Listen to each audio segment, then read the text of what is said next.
mais um posicionamento político quase te quebrou?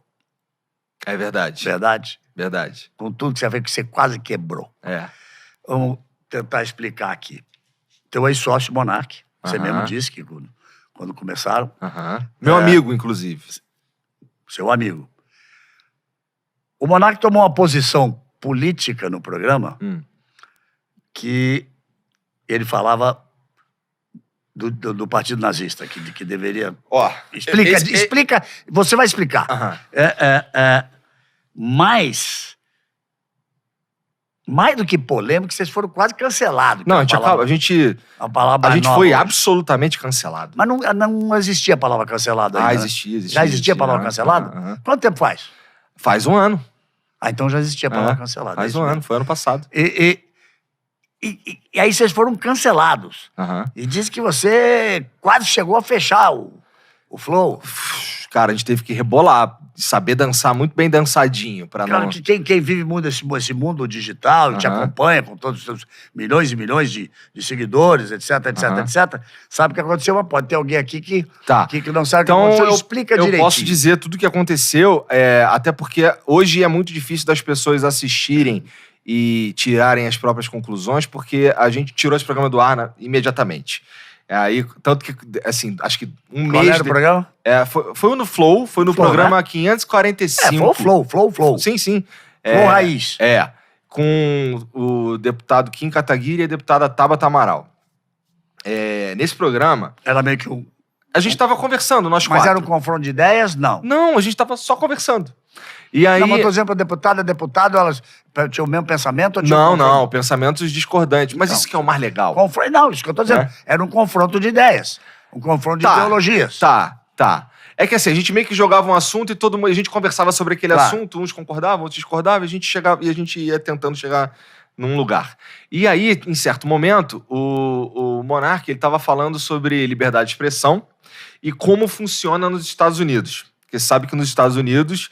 existem partidos neonazistas que não são ilegais. Não partidos, mas grupos, né? Partido, grupos. Grupos. Partido. É verdade, desculpa. E aí, ele estava defendendo a liberdade de... Ele falou o seguinte, eu acho que assim como existe um partido comunista no Brasil, poderia existir um partido nazista. Pessoalmente, eu discordo. Eu acho que... Bom, o nazismo, ele tem um problema intrínseco que ele, pra existir, precisa matar pessoas. Ele traz um horror na história. Exato. Mas o que ele estava querendo dizer ali era...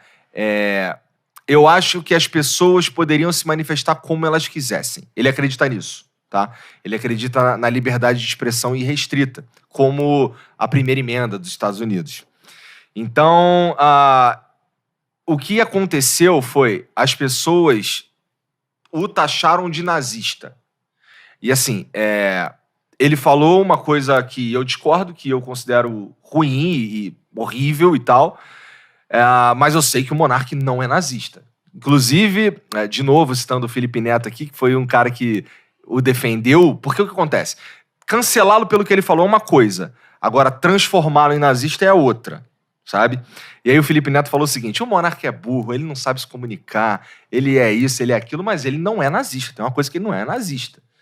Então, assim, o grande problema, na minha visão, do que aconteceu é que ele se transformou em nazista. E pararam de bater no que aconteceu de verdade e começaram a bater nele por ser nazista, que ele não é, ele nem seria meu sócio se ele fosse nazista.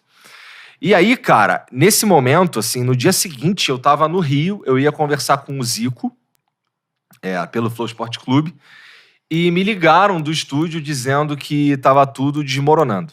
A gente tinha perdido, até aquele momento ali, 80% dos patrocínios. A gente estava transmitindo o Cariocão. Perdemos o Cariocão também. O Zico me ligou, estava dentro da van. Cara, não vai rolar fazer. Vai rolar. E aí eu voltei para São Paulo. E quando eu cheguei lá, a gente já não tinha mais nada. Por avaliação, como ela foi feita, você já explicou o seu ponto de vista, mas a parada era pesada mesmo. Sim, era pesada. A gente eu e o Monark o Monark e o Jean conversamos algumas vezes sobre o que aconteceu e ele sabe que pegou pesado mesmo, sabe? Ele poderia ter usado qualquer outro exemplo. E aí, por exemplo, se ele fala um partido de extrema direita, teria soado diferente, por exemplo. Ia comunicar a mesma coisa. Tá bom. Cara, no dia seguinte a gente tinha 97% das nossas receitas não existiam mais. A gente...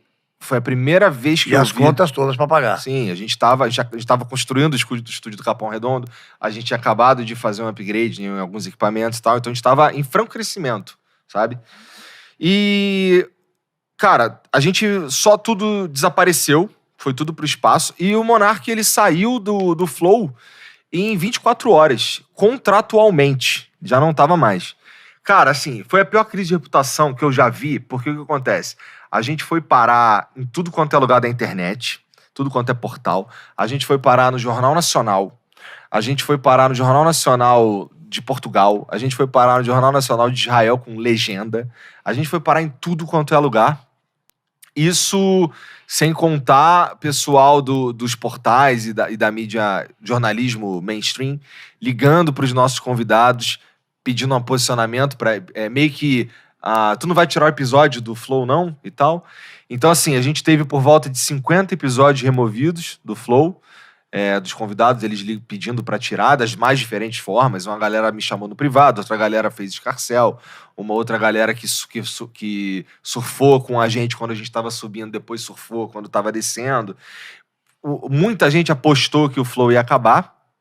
E, cara, a gente teve que se virar para não quebrar. Para você ter uma ideia, hoje 40% do meu custo fixo é para pagar o fato de ter sobrevivido o ano passado, sabe?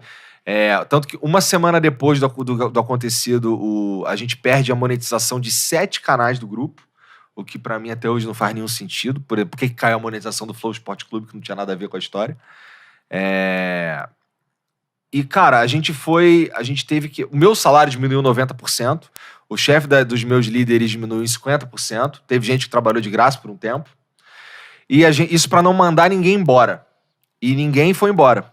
A gente, inclusive, disse pra galera, cara, o momento é esse, vocês estão vendo o que tá acontecendo e vocês são livres pra ir embora se vocês quiserem, ninguém vai ficar chateado e tal. Ninguém foi embora, a galera acreditava mesmo no que a gente estava fazendo, sabe? E o pessoal que tava ali, eles conhecem o Monark. Eles sabem que ele não é esse monstro que eu sei que ele parece ser. Ele continua teu sócio? Não. No dia seguinte, ele já não era mais meu sócio. Hoje a gente é amigo. Porque, assim, a galera pensa que eu tenho raiva do Monark pelo que aconteceu. E essa não foi a primeira vez, tá? Ele já tinha arrumado umas polêmicas antes que a gente já tinha perdido patrocínios também. Mas, cara, se a gente não tivesse se encontrado e se juntado pra fazer o Flow lá em 2018, eu não ia ter nem a oportunidade de ter esse problema. Eu não ia estar aqui. Então, eu sinto só gratidão, cara. Eu sei que às vezes para algumas pessoas é difícil de entender, mas eu sinto só gratidão pelo Monark. Parece meio complicado. Parece meio complicado mesmo. Tem pessoas que são fora da curva, que é um elogio, né? Mas tem pessoas que escorregam na curva, né? Existem, aí a coisa complica um pouquinho.